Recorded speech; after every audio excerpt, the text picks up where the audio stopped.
covering Northern California. You're watching Action News Now, coverage you can count on. Should you or shouldn't you jump in? Well, parents say their kids are turning up sick after diving in. We'll take a look at what's going on at Chico's Sycamore Pool. Plus, new at 6, a big donation to a historic ballpark in Redding. We show you what that money could bring to Tiger Field. But first, ready for the fire lines, a look at new firefighting equipment in the form of a helicopter ready for the call in the region.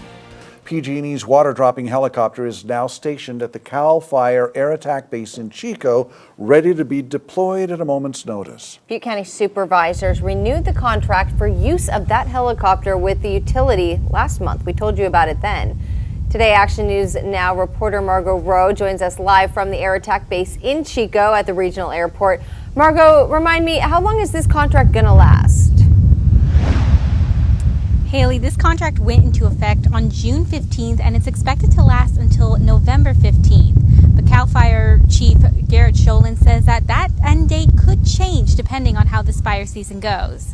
Now, last year, the helicopter helped on 11 fires in Butte County, like the Quincy, Centerville, and Railbridge fires, and it was the first aircraft on the Thompson fire and spent 23 days on the Park fire. And it has been vital on those fires because of the amount of water it can carry.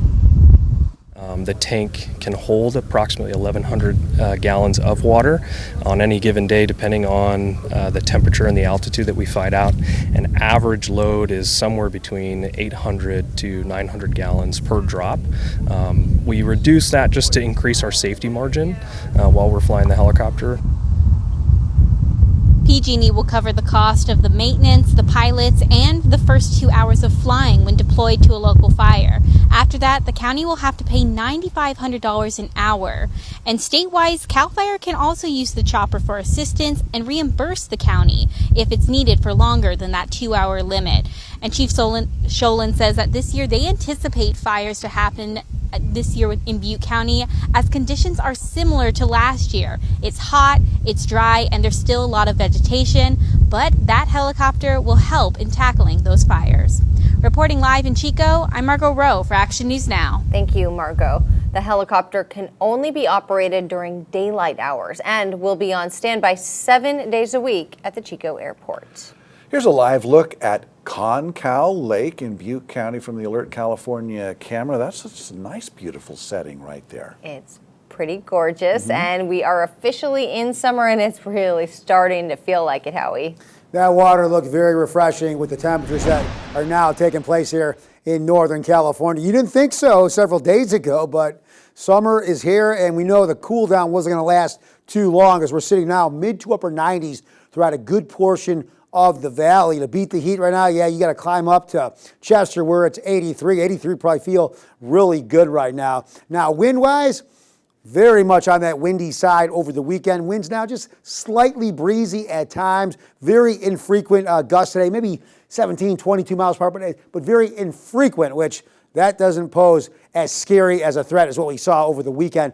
Now, moisture levels, yeah, these are down. I don't like these. You know 15 or lower is very dangerous, and we're getting ever so close to that. Here's a look at our fire danger. So tomorrow, I don't like those moisture levels. Winds, so-so, but look, we're even heating up. But for now, we're going to keep it low to moderate in terms of fire risk potential. But we're going to talk about our warm-up coming up in just a few minutes. Thanks, Howie. Well, police say a woman died in Redding, possibly from a dog attack recently. They say they responded to this call back on the afternoon of June 16th and that they found the woman with injuries consistent with dog bites. We called police and they told us 2 dogs were seized. An autopsy is pending to confirm the official cause of death. We're working to learn about just exactly what happened, and we're going to keep you posted on air and online. New at 6, a Tehama County grand jury report found that almost all of its roads, all the roads in the city of Red Bluff, are in poor condition, creating a huge liability risk for the city. That report says that a pavement condition index survey rated the city's roads a 39 out of 100, well below a failing grade. That means the streets require immediate rehabilitation to prevent even more degradation. It also found that low funding and increasing costs for repair are to blame. So the grand jury recommends Public Works to create a plan for improvements within the next year and to conduct an annual community survey about needed road improvement. Among other recommendations, the jury says that the city should look into proposing a special use sales tax dedicated for roads. Well, we are still following reports of kids getting E. coli after swimming at Chico's Sycamore pool. Action News Now reporter Nathan Espindula has been working on this story to get answers for you since Tuesday, and he's live at the 1 Mile Recreation Area in Bidwell Park. So, Nathan, are there people swimming there right now?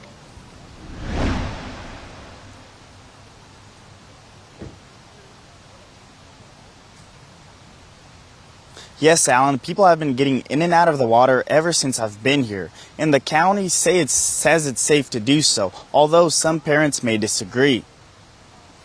Today I spoke with Butte County Public Health Officer Dr. Jarrett Bowden. He told me the numbers of current E. coli cases in the county are not above average. He also said that recent tests, which are done weekly, are still within the safe threshold. Dr. Bowden told me that so far Butte County Public Health has been alerted of 2 cases of E. coli that could be linked to the Sycamore pool.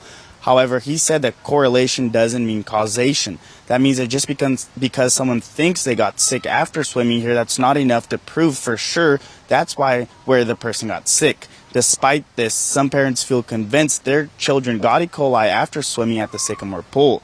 Like one dad who I spoke with over the phone because his kid is in the hospital with E. coli. At very least, I feel like they should put at least warning signs, swim at your own risk, because I grew up in Chico and I swam through it my whole life, and I know people swear by that creek, but at least bring it to public knowledge because it is a very scary situation. Butte County Public Health is monitoring the situation, and if we start to see an increase in cases, we will alert the public as soon as possible.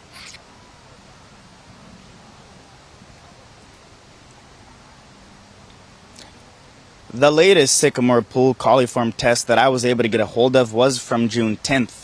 Public Health provided these results to me. As of then, the probable number per 100 milliliters of E. coli in the pool was around 250, with the threshold being 320. So due to the results being below the threshold and the low number of cases, the Butte County Public Health say that swimming here at the Sycamore pool is just as safe as any other river or lake. Live in Chico, I'm Nathan Espindula, Action News Now. Okay, thanks, Nathan. Butte County Public Health also said that if anyone believes they've gotten E. coli from swimming at 1 Mile, should contact them.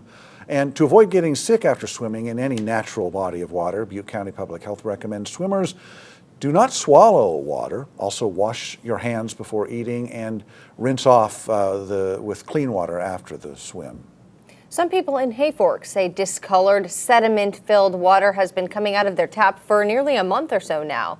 We met up with business owners and residents who say they can't shower at home, drink or cook, or serve their clients. Some even say drinking that water has made them sick. It's the worst it's ever been in 30 years. I've lived here my whole life, and I've never seen water like this. People aren't going to want to come have their hair done and have it shampooed with swamp water. According to Trinity County Water Works, it's due to an excess of iron, manganese, and other chemicals seeping into the town's water supply from the Ewing Reservoir. The GM says that more than 60-year-old Hayfork water plant and the aging pipes attached to it could both be to blame. He says he's working to get a grant to build a new plant. But for now, purchasing a sediment filter can lower your mineral content in your tap water at home. And if you call them, they'll come flush your water system out for you. New at 6, Batter Up. Reading Rancheria says that they've donated $100,000 to Reading's historic ballpark. Tiger Field along Cypress Avenue is the home of the Reading Colt 45 baseball team. Last night, the Reading Rancheria threw the ceremonial first pitch with the Colt 45 CEO Tracy Edwards on the mound. The ballpark hopes to use some of the money for a new scoreboard. With the one-year anniversary of the Park Fire fast approaching, the small community of Cohasset is finding strength through community spirit and teamwork. On Sunday, local volunteers completed a community project to rebuild a new welcome sign, replacing the one destroyed by that fire back on July 24th last year. Everything that went into the new sign was donated: money, materials, land, and even sweat equity. The final result fits the community of Cohasset to a T. It definitely does have the Cohasset rustic flair to it. It looks very much like the old sign, but different wood, and so it's slightly different, but it definitely has our vibe. It's impossible to calculate the cost of the new sign, as everything, top to bottom, was donated, including that American flag you see there, an element that was not there before. You can help prevent wildfires with a little yard work. Butte County Code Enforcement says clearing out overgrown vegetation on your property can go a long way when it comes to preventing wildfires. Code Enforcement says that the morning is the best time to do yard work to avoid the heat. 4th of July is just about a week away, and if you plan to watch the Orville fireworks show, there are some changes to keep in mind. The launch point for the fireworks was originally planned for the Thermalito North Forebay, but because of the Golden Mussel inspection happening, it's now at the Table Mountain Golf Club. The Chamber of Commerce says that the course and parking lot will be open to visitors. The airport itself will be closed, but the city says the best viewing will be within 3 miles of the airport and the golf club. Chamber of Commerce President Eric Smith says having that show launched from the Forebay would have been just too difficult. This is a prime location for it. It's much safer, and we can have enough people come from this whole town, and there's plenty of parking, and it really works out for the community. Smith says that the show will cost around $21,000 this year. So far, the community has already helped with about $16,000. Table Mountain Golf Club is also hosting a ticketed viewing event for $10 per car. If you'd like to donate to the fireworks show, just find the news link on our website. New at 6, getting salmon to open water. We show you the latest efforts from wildlife experts. Also new at 6, free food and a good book, how your kid can fill their minds and their bellies this summer.